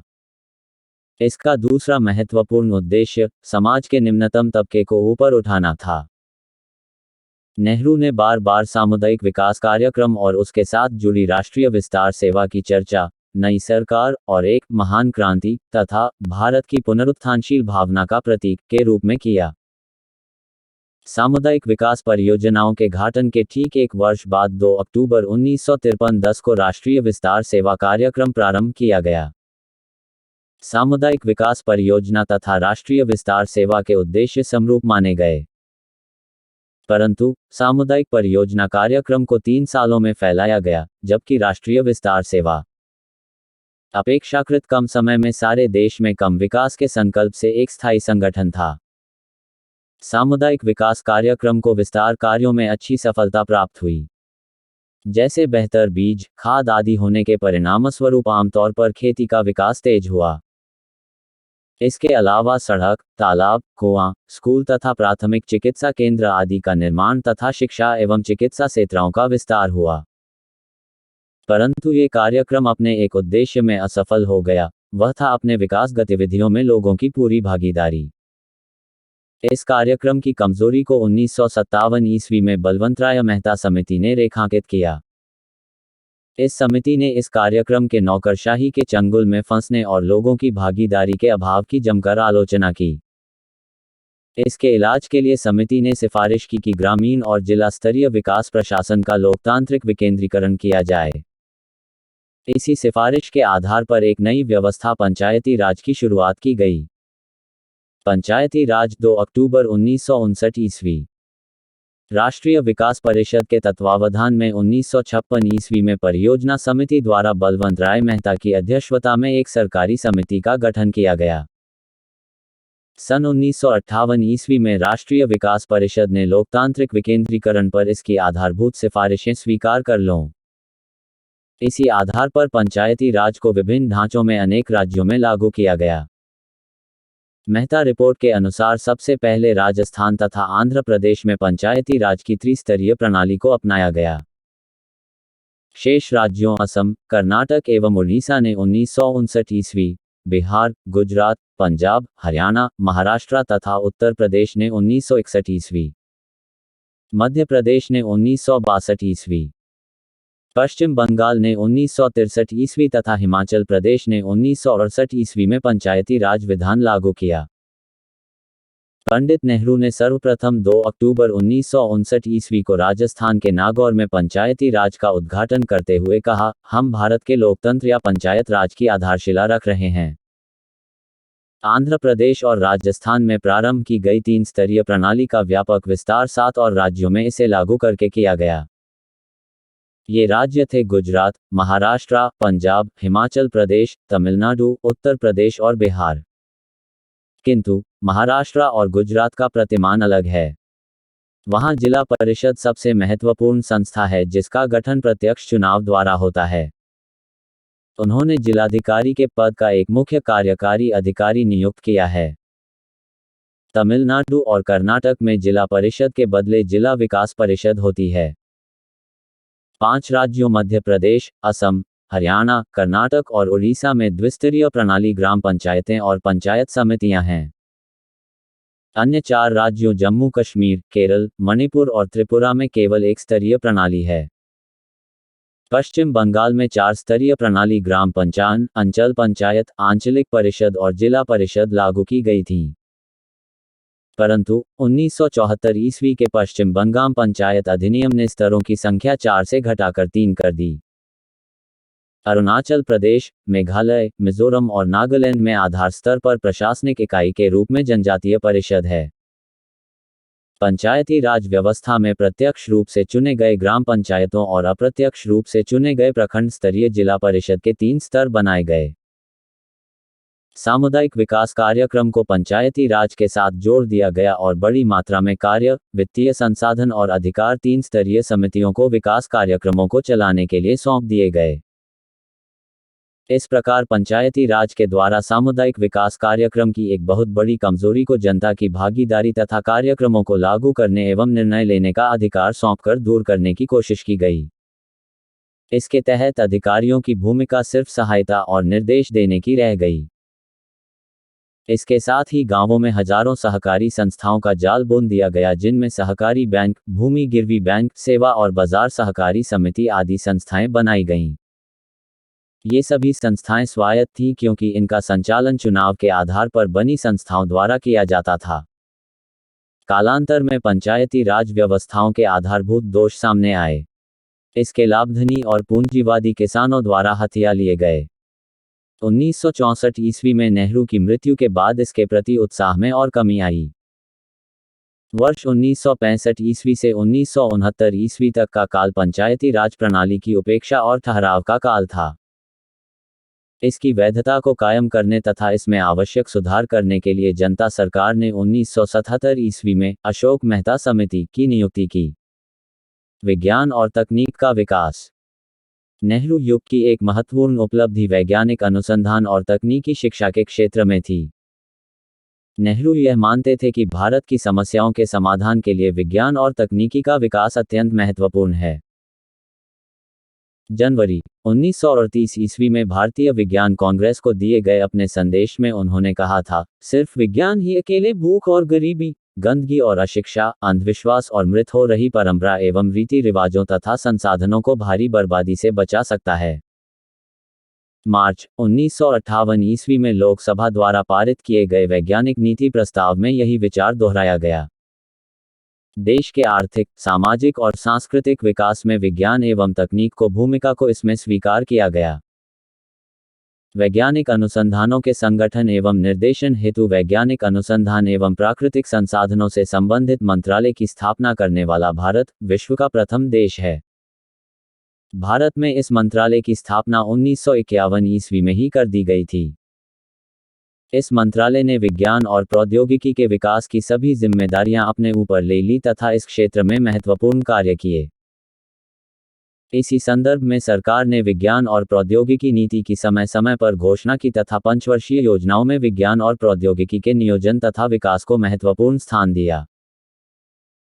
वस्तुतः भारत के वैज्ञानिक और तकनीकी विकास की पृष्ठभूमि 1939 ईस्वी में अखिल भारतीय कांग्रेस द्वारा जवाहरलाल नेहरू की अध्यक्षता में राष्ट्रीय आयोजना समिति तथा 1942 ईस्वी में वैज्ञानिक तथा औद्योगिक अनुसंधान परिषद CSIR की स्थापना के साथ ही तैयार की जा चुकी थी। अगस्त 1948 ईस्वी में भारत सरकार ने परमाणु ऊर्जा आयोग की स्थापना की, जिसके अध्यक्ष भारत के अग्रणी परमाणु वैज्ञानिक होमी जहांगीर भाभा बनाए गए। शांतिपूर्ण ऊर्जा विकसित करने के लिए यह आयोग वैज्ञानिक अनुसंधान विभाग के तहत बनाया गया, जो सीधे नेहरू के निर्देशन में कार्य करता था। 1954 ईस्वी में सरकार ने सीधा प्रधानमंत्री के नेतृत्व में एक अलग परमाणु विभाग गठित किया, जिसके सचिव होमी जहांगीर भाभा बनाए गए। भारत का पहला परमाणु रिएक्टर, जो एशिया का भी पहला रिएक्टर था, ने बंबई में अगस्त 1956 ईस्वी में काम करना शुरू कर दिया। भारत ने इस दौरान अंतरिक्ष अनुसंधान में भी कदम बढ़ाया। इसके लिए Indian national committee for space research की स्थापना 1962 ईस्वी में की गई और तुम्बा, केरल में रॉकेट प्रक्षेपण केंद्र की स्थापना की गई। रक्षा सचिव के रूप में कृष्ण मेनन ने सैन्य अनुसंधान और विकास के लिए कई कदम उठाए। भारत ने रुपये की दशमलव प्रणाली तथा मापतौल की मीट्रिक प्रणाली को भी इस दौर में स्वीकार किया। देश के लिए अत्यंत आवश्यक तकनीकी व्यक्तियों के प्रशिक्षण को संगठित करने के तुरंत कदम उठाए गए। 1952 ईस्वी में 5 में से पहला IIT अमेरिका के MIT Massachusetts institute of technology के आधार पर खड़गपुर, पश्चिम बंगाल में स्थापित की गई। बाद में अन्य 4 मद्रास, बंबई, कानपुर और दिल्ली में स्थापित किए गए। विज्ञान आधारित गतिविधि और वैज्ञानिक अनुसंधान पर होने वाले खर्च 1948 और 49 ईस्वी के 1.10 करोड़ रुपये से बढ़कर 1965 और 66 ईस्वी के दौरान 85.06 करोड़ रुपये हो गए तथा वैज्ञानिक और तकनीशियनों की संख्या 1950 ईस्वी के 1,88,000 से बढ़कर 1965 ईस्वी में 7,31,500 हो गई। साथ ही इंजीनियरिंग और तकनीकी कॉलेजों में छात्रों की संख्या 1950 ईस्वी के 13,000 से बढ़कर 1965 ईस्वी में 78,000 हो गई। इसी प्रकार कृषि महाविद्यालयों में पढ़ने वाले छात्रों की संख्या 1950 ईस्वी के 2,600 से बढ़कर 1965 ईस्वी में 14,900 हो गई। राष्ट्रीय विज्ञान नीति 1958 ईस्वी। भारत के प्रथम प्रधानमंत्री जवाहरलाल नेहरू ने देश के सर्वांगीण विकास के लिए विज्ञान और प्रौद्योगिकी के उपयोग की राष्ट्रीय प्रतिबद्धता के अनुरूप 4 मार्च 1958 ईस्वी को संसद में एक राष्ट्रीय विज्ञान नीति का प्रस्ताव पारित किया। ये विश्व में प्रथम बार पारित राष्ट्रीय विज्ञान नीति था। भारतीय संसदीय एवं वैज्ञानिक समिति 1962 ईस्वी। 1962 ईस्वी में लाल बहादुर शास्त्री की अध्यक्षता में एक भारतीय संसदीय एवं वैज्ञानिक समिति की स्थापना की गई। इस समिति की स्थापना का मुख्य उद्देश्य वैज्ञानिक उपलब्धियों एवं भविष्य हेतु दिशा निर्देशन के साथ ही संसद को भी विज्ञान के उत्थान में प्रभावी ढंग से संलग्न करना था। नेहरू युग की औद्योगिक नीति। स्वतंत्रता पूर्व भारतीय अर्थव्यवस्था कृषि प्रधान अर्थव्यवस्था थी।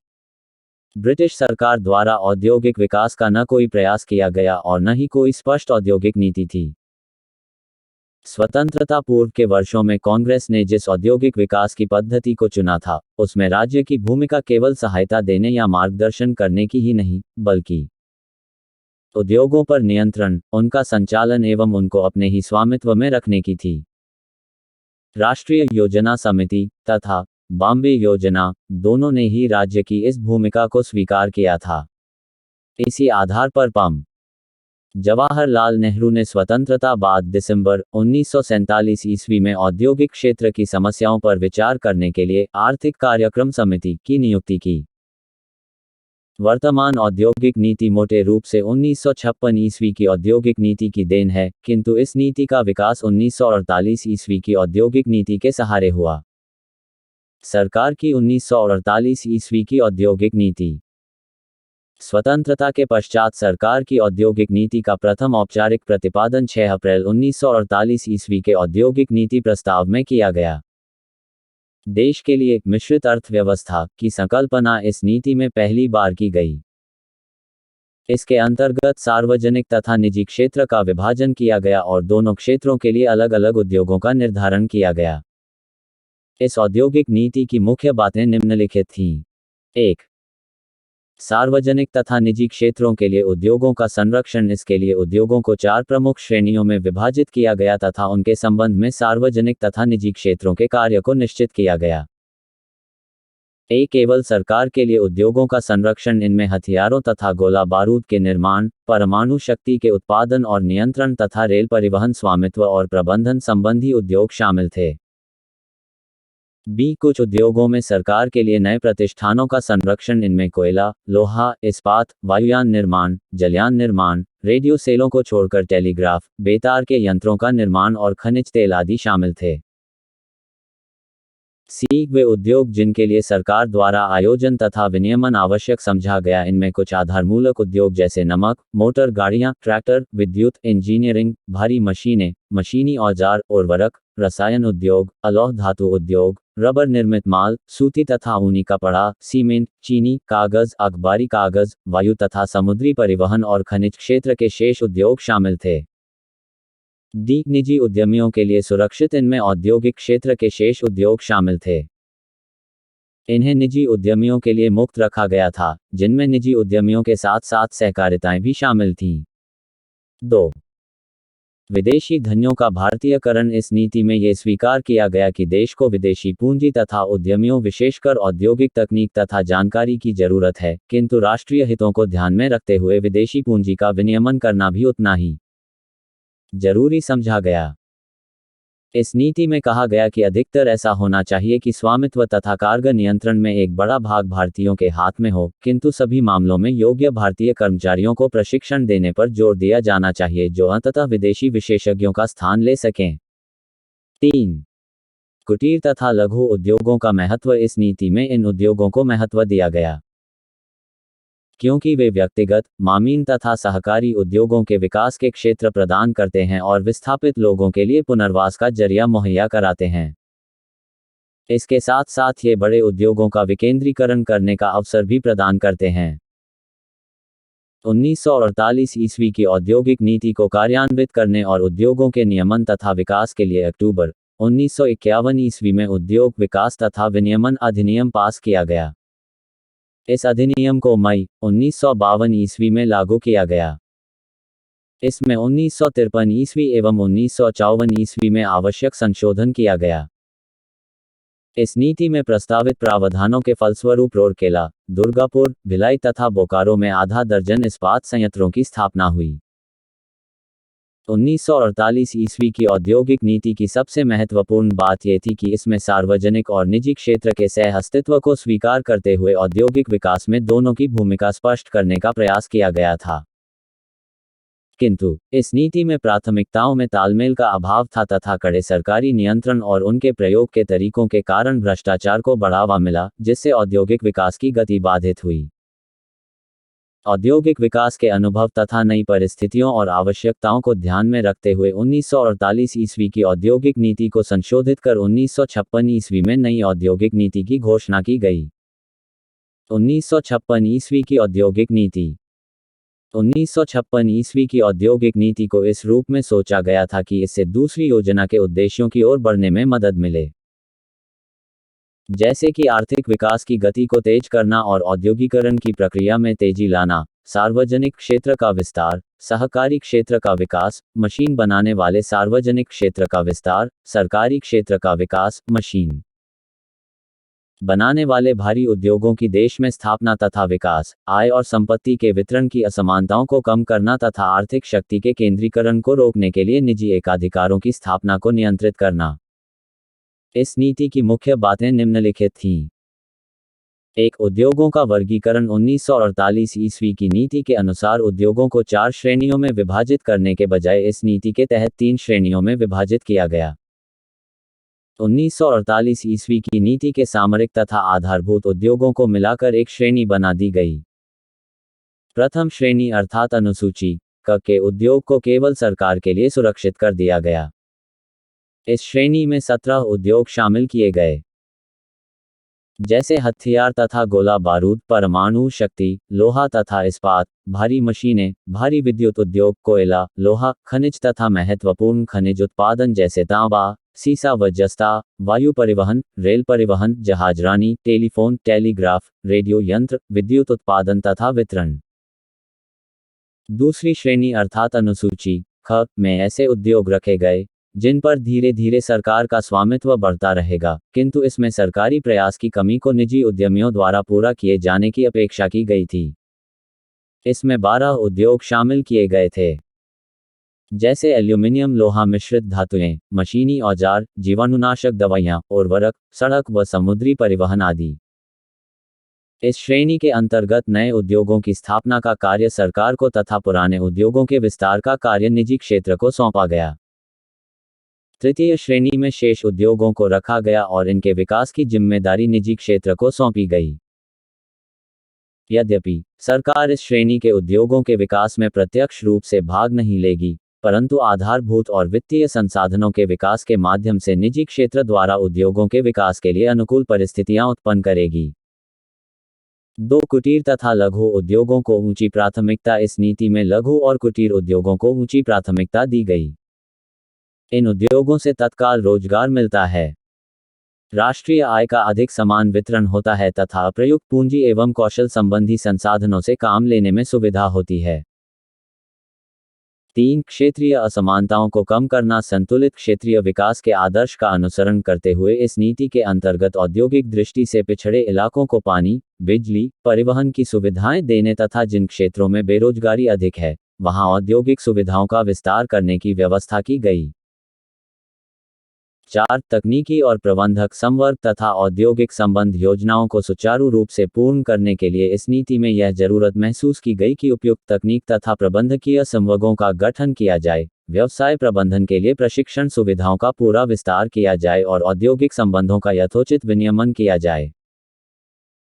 इस प्रकार 1956 ईस्वी की औद्योगिक नीति में सरकारी एकाधिकार के क्षेत्र का विस्तार किया गया, लेकिन निजी और सार्वजनिक क्षेत्र की आपसी निर्भरता बनी रही और इन दोनों के मध्य उद्योगों का वर्गीकरण लोचपूर्ण रखा गया।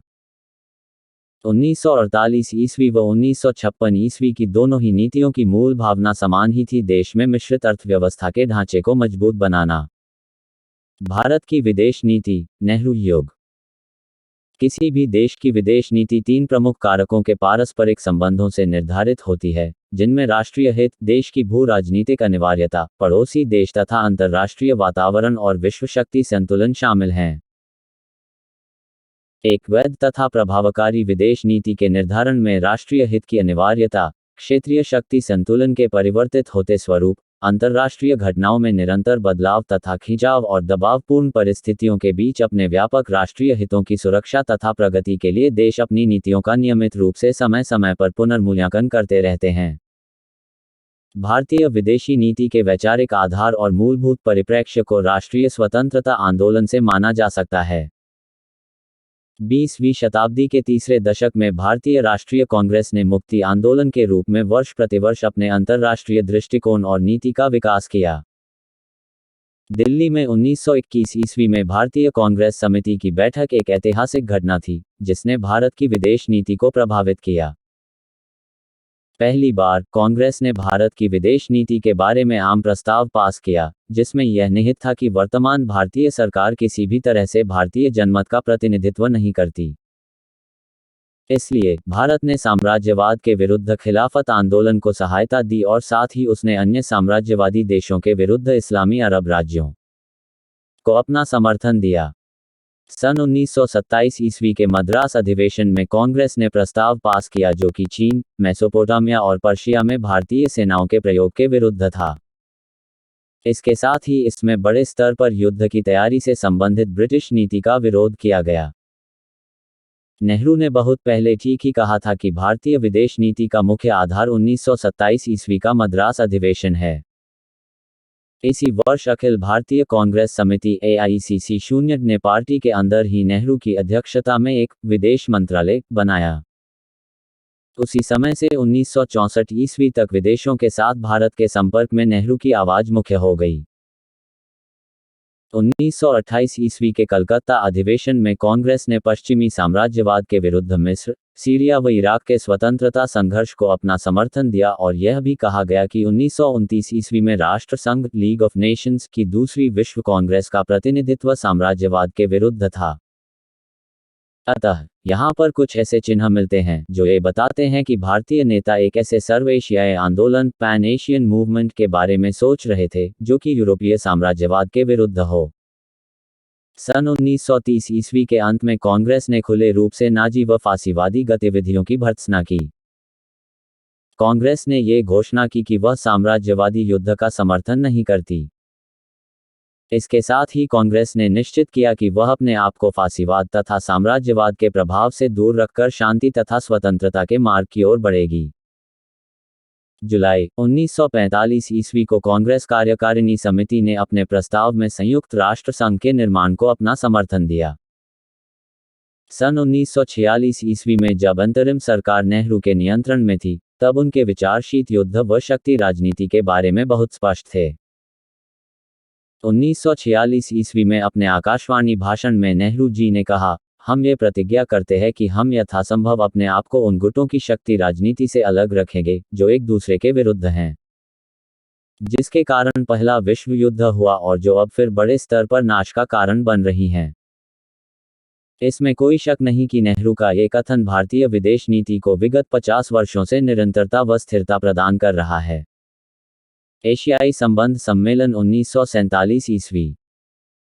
स्वतंत्रता प्राप्ति से 5 माह पहले जब नेहरू जी अंतरिम सरकार के प्रमुख थे, 23 मार्च से 2 अप्रैल सन 1947 ईस्वी के दौरान नई दिल्ली में एशियाई संबंध सम्मेलन का आयोजन किया गया। ये नवोदित भारत के विश्वव्यापी दृष्टिकोण और प्रोत्साहन की प्रतिबद्धता का प्रतिफल था। इस सम्मेलन में 25 से अधिक देशों से लगभग 250 प्रतिनिधियों ने भाग लिया। ऑस्ट्रेलिया, न्यूजीलैंड, प्रशांत क्षेत्र के देशों के प्रतिनिधियों ने पर्यवेक्षक के रूप में भाग लिया। इसमें विशेष मुद्दे एशियाई आज़ादी और विश्व के पैमाने पर अपनी आवाज़ बुलंद करना था। इस सम्मेलन में सामान्य विषयों पर भी विचार किया गया। इसका अगला सम्मेलन एक विशेष मुद्दे पर विचार करने के लिए बुलाया गया, जब दिसंबर 1948 ईस्वी में हॉलैंड द्वारा इंडोनेशिया पर फिर से कब्जा करने की कोशिश की गई। नेहरू ने हिंद महासागर के किनारों पर स्थित देशों को आमंत्रित किया। इसमें अधिकतर एशियाई देश तथा ऑस्ट्रेलिया शामिल हुए। सम्मेलन में तय किया गया कि डच जहाज़ों को सारी सुविधाएं बंद कर दी जाएं और इस आशय के प्रस्ताव संयुक्त राष्ट्र संघ को भेजे गए। एक सप्ताह के अंदर ही सुरक्षा परिषद ने तय किया कि युद्ध बंदी की घोषणा की जाए और इंडोनेशियाई राष्ट्रीय सरकार पुनः स्थापित कर दी जाए। उपनिवेशवाद समाप्त करने की यह कोशिश बांडुंग इंडोनेशिया सम्मेलन में जारी रखी गई। बांडुंग सम्मेलन 1955 ईस्वी। ये सम्मेलन इंडोनेशिया के नगर बांडुंग में 18-24 अप्रैल सन 1955 ईस्वी में हुआ। इसमें 29 अफ्रीकी एशियाई देशों ने भाग लिया। इसका आयोजन बर्मा, श्रीलंका, भारत, इंडोनेशिया और पाकिस्तान ने मिलकर किया था। इसी सम्मेलन में जवाहरलाल नेहरू ने गुटनिरपेक्षता के नैतिक सूत्र का स्पर्श किया। उन्होंने सम्मेलन में कहा कि अफ्रीकी एशियाई देशों के लिए यह बहुत ही असहनीय अपमान है कि वे स्वयं अपनी अवनति करके एक दूसरे पक्ष का पिछलग्गू बनकर रह जाएं। अपने समापन भाषण में नेहरू ने कहा, हम अमेरिका और यूरोप के साथ दोस्ती का हाथ बढ़ाना चाहते हैं और उनके साथ सहयोग करना चाहते हैं। किंतु ये सोचना उनकी आदत बन गई है कि उनके झगड़े विश्व के झगड़े हैं, इसलिए विश्व को इस पक्ष या उस पक्ष में शामिल होना चाहिए। हमें उनके झगड़ों और युद्धों में क्यों फंसना चाहिए? मैं आशा करता हूं कि हम सब उनसे दूर रहेंगे। इस सम्मेलन में विश्व शांति और नाभिकीय हथियारों के खतरों संबंधी प्रस्ताव पास किए गए। पंचशील सिद्धांत 29 अप्रैल 1954 ईस्वी। नेहरू की विदेश नीति का मूल आधार पंचशील सिद्धांत था।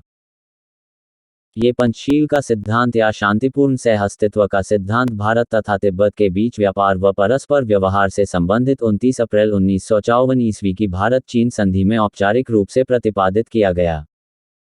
ये पंचशील समझौता निम्नलिखित 5 सिद्धांतों पर आधारित है। एक दूसरे की प्रादेशिक अखंडता व प्रभुसत्ता के लिए पारस्परिक सम्मान। 2 पारस्परिक अनाक्रमण का आश्वासन। 3 एक दूसरे के आंतरिक मामलों में हस्तक्षेप न करना।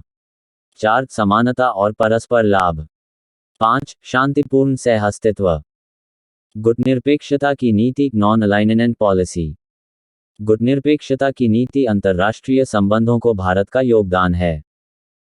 अंतरिम प्रधानमंत्री का कार्यभार संभालने के बाद जवाहरलाल नेहरू ने जिस विदेश नीति की घोषणा की थी, वह आगे चलकर गुटनिरपेक्षता की अवधारणा के रूप में विकसित हो गई।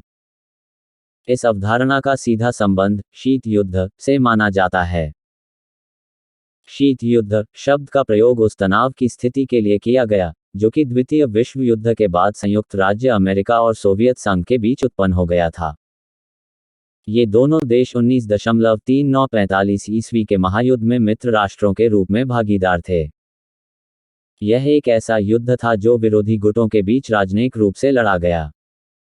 संसार के देश जिन 2 गुटों में बंट गए थे, वे थे एक अमेरिका के नेतृत्व में पूंजीवादो गुट या पश्चिमी गुट या लोकतांत्रिक गुट।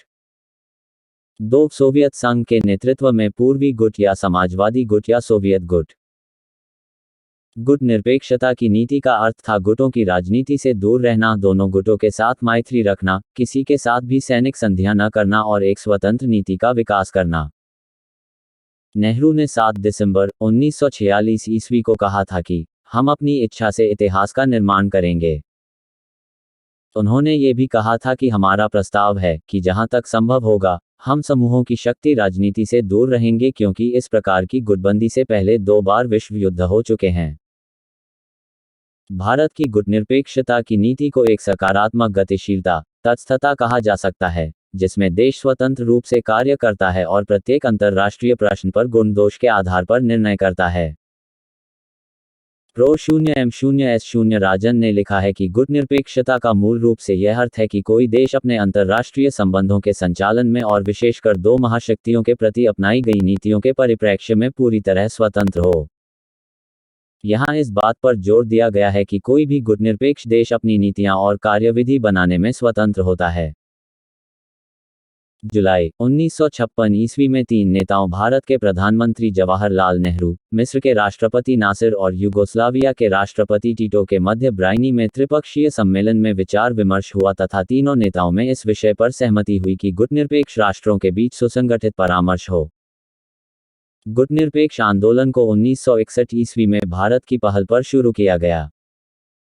औपचारिक रूप से गुटनिरपेक्ष आंदोलन का शुभारंभ प्रधानमंत्री नेहरू, यूगोस्लाविया के राष्ट्रपति टीटो और मिस्र के राष्ट्रपति नासिर ने किया। बेलग्रेड में हुए गुटनिरपेक्ष देशों के पहले सम्मेलन में 25 देशों ने भाग लिया। इसकी अध्यक्षता टीटो ने की। इसका दूसरा सम्मेलन 1964 ईस्वी में काहिरा में हुआ। तब इसकी अध्यक्षता मिस्र के राष्ट्रपति नासिर ने की। यहाँ ये तथ्य रोचक है कि वर्ष 1960 ईस्वी तक गुटनिरपेक्ष शब्द का सरकारी अभिलेखों तथा वक्तव्यों में प्रयोग नहीं हुआ था। यहाँ तक कि जुलाई 1956 ईस्वी में गुटनिरपेक्षता के तीनों प्रवर्तकों टीटो, नेहरू तथा नासिर के मध्य बाइनी में हुई बैठक में भी गुटनिरपेक्षता शब्द का प्रयोग नहीं हुआ। इसे गुटों का अनुसरण न करने वाली नीति कहा जाता था। 1961 ईस्वी में बेलग्रेड में हुए गुटनिरपेक्ष राष्ट्रों के प्रथम शिखर सम्मेलन में गुटनिरपेक्ष शब्द का प्रचलन हुआ। माइकल ब्रेशर के अनुसार गुट निरपेक्षता शब्द का प्रथम प्रयोग सन 1953 और 54 ईस्वी में वीपी कृष्ण मेनन द्वारा संयुक्त राष्ट्र संघ में किया गया था। नेहरू की अंतर्राष्ट्रीय भूमिका। पंडित जवाहरलाल नेहरू ने गुट निरपेक्षता नीति का सफल प्रयोग कई अंतर्राष्ट्रीय समस्याओं को हल करने में किया, जिसका वर्णन अग्रलिखित है। एक कोरियाई युद्ध। नेहरू जी की गुट निरपेक्षता की नीति को सम्मान और समर्थन कोरियाई युद्ध में मिला। द्वितीय विश्व युद्ध के दिनों में रूस ने उत्तरी कोरिया में और अमेरिका ने दक्षिण कोरिया क्षेत्र में प्रभुत्व जमा लिया था। पोट्सडैम के स्थान पर हुई बातचीत में उत्तरी तथा दक्षिणी कोरिया की सीमा रेखा 1945 ईस्वी में 38 डिग्री उत्तरी अक्षांश निश्चित कर दी गई थी। जून 1950 ईस्वी में कम्युनिस्ट उत्तर कोरिया और पश्चिम समर्थक दक्षिण कोरिया के बीच युद्ध शुरू हो गया। केपीएस मेनन कोरिया संबंधी संयुक्त राष्ट्र संघ के कमीशन के अध्यक्ष चुने गए थे। उन्होंने संयुक्त राष्ट्र संघ को अपनी रिपोर्ट में महाशक्तियों से कोरिया को एक रहने देने की अपील की थी। उन्होंने चेतावनी दी थी कि अन्यथा युद्ध छिड़ जाएगा, लेकिन इसका कोई नतीजा नहीं निकला। युद्ध छिड़ जाने पर भारत ने सुरक्षा परिषद में अमेरिका का समर्थन किया और उत्तर कोरिया को हमलावर बताते हुए युद्ध बंदी की अपील की। परंतु दक्षिण कोरिया को सहायता देने और इस उद्देश्य के लिए संयुक्त सैनिक कमान बनाने संबंधी एक प्रस्ताव पर भारत ने किसी भी पक्ष में अपना मत नहीं दिया।